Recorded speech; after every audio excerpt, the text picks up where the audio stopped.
प्रदेश में 2 साल से टल रहे नगर निगम और पंचायत चुनाव को लेकर नगरीय प्रशासन मंत्री भूपेंद्र सिंह का बड़ा बयान सामने आया है।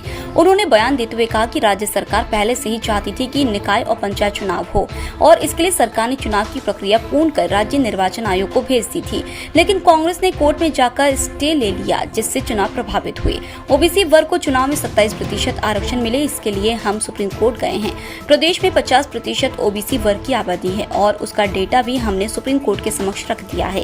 इसके साथ ही सरकार पिछड़ा वर्ग कल्याण आयोग की रिपोर्ट को भी कोर्ट में रखेगी, जिसमें ओबीसी वर्ग से जुड़े सारे आर्थिक, सामाजिक और राजनीतिक तथ्य रखे जाएंगे।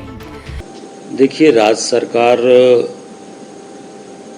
तो पहले से चाहती थी कि हमारे नगरीय निकाय के चुनाव और पंचायतों के चुनाव समय पर हों, और जैसे ही हमारी सरकार बनी, हम लोगों ने नगरीय निकाय की चुनाव की सारी प्रक्रिया पूर्ण करके राज्य निर्वाचन आयोग को भेज दी थी। साथ में जो हमारे पंचायत के चुनाव की प्रक्रिया है, वो पूरी प्रक्रिया भी आरक्षण करके, सब कुछ करके और राज्य शासन को हम लोगों ने भेज दिया था।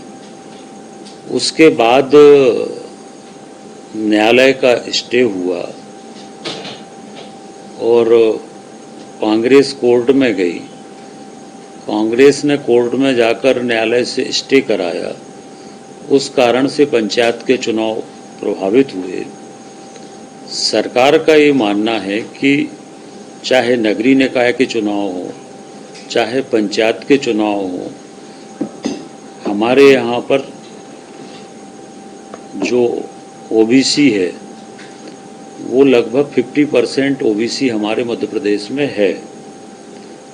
तो ओबीसी को इन निकाय के चुनाव में 27% आरक्षण मिले, इसको लेकर हम लोग सुप्रीम कोर्ट भी गए और सुप्रीम कोर्ट में भी सरकार ने मजबूती से ये पक्ष रखा कि ओबीसी को 27% आरक्षण स्थानीय निकाय के चुनाव में मिलना चाहिए। उसको लेकर सुप्रीम कोर्ट ने कुछ डायरेक्शन दिए हैं।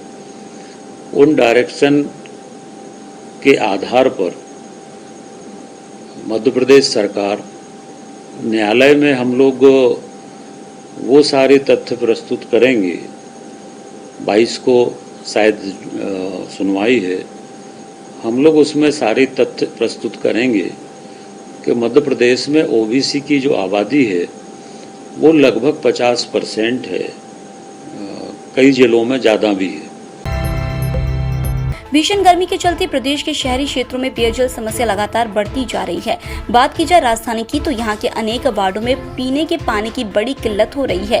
पेयजल आपूर्ति को लेकर नगरीय प्रशासन एवं आवास मंत्री भूपेंद्र सिंह ने शुक्रवार को बैठक बुलाई है, जिसमें सभी नगरीय निकायों से जलापूर्ति को लेकर जानकारी मांगी गई है। उन्होंने बयान देते हुए कहा कि जहाँ भी जलापूर्ति में परेशानी आएगी, तत्काल समाधान किया जाएगा और जल आपूर्ति को लेकर हमारी सरकार गंभीर है। ये बात सही है कि कुछ जगह पानी की कठिनाई है।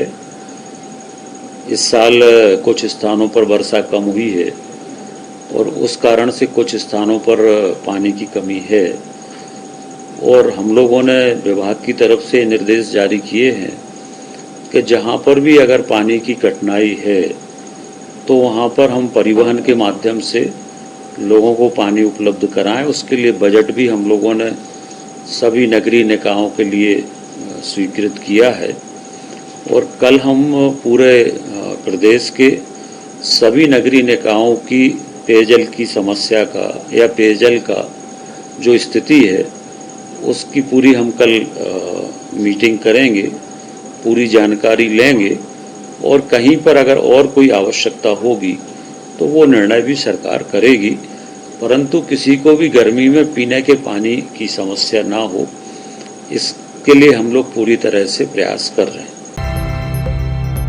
सिवनी में 2 आदिवासियों की हत्या के बाद कांग्रेस का जांच दल वहां पहुंचा, जिसमें नेता प्रतिपक्ष डॉक्टर गोविंद सिंह भी शामिल रहे। कांग्रेस के इस जांच दल पर गृह मंत्री डॉक्टर नरोत्तम मिश्रा ने बयान देते हुए कहा कि इस जांच दल में प्रदेश कांग्रेस अध्यक्ष कमलनाथ कहीं दिखाई नहीं दे रहे हैं और कांग्रेस सिर्फ एक दिन की खबर बनवाने के लिए वहां पहुंचे हैं, और उनकी जांच रिपोर्ट भी गृह मंत्री डॉक्टर नरोत्तम मिश्रा ने बताई। उन्होंने बताया कि कांग्रेस की जांच रिपोर्ट में शिवराज सरकार पर आरोप लगाया जाएगा। कांग्रेस की रिपोर्ट तो पहले से मालूम है। जो भी प्रतिनिधि मंडल जाता है आप क्या सोचते हैं सरकार के पक्ष में रिपोर्ट देगा?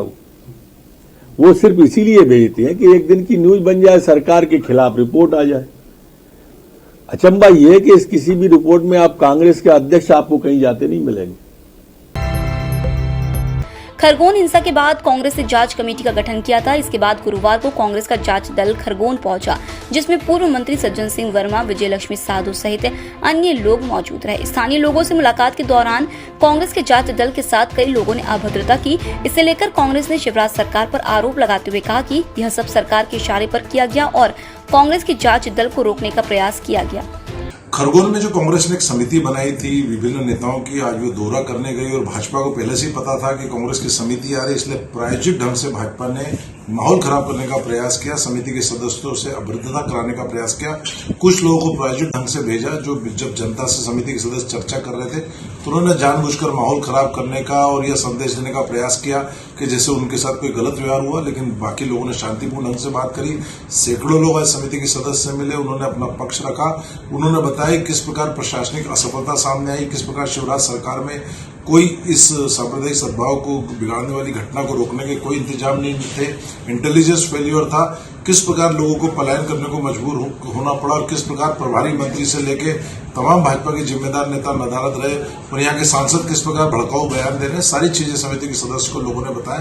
लेकिन भाजपा ने कुछ एक दो स्थानों पर कुछ लोग भेजकर प्रायोजित ढंग से इस समिति के जो दौरा लोगों से मिलने के कार्यक्रम को बिगाड़ने का प्रयास किया, लेकिन समिति के सदस्यों ने स्वयं संयम बरता, शांतिपूर्ण ढंग से काम लिया और पीड़ित परिवारों के सैकड़ों लोगों से मुलाकात करी। पूरी वास्तविकता लिए पूरी रिपोर्ट वो शीघ्र प्रदेश कांग्रेस अध्यक्ष कमलनाथ जी को सौंपेंगे।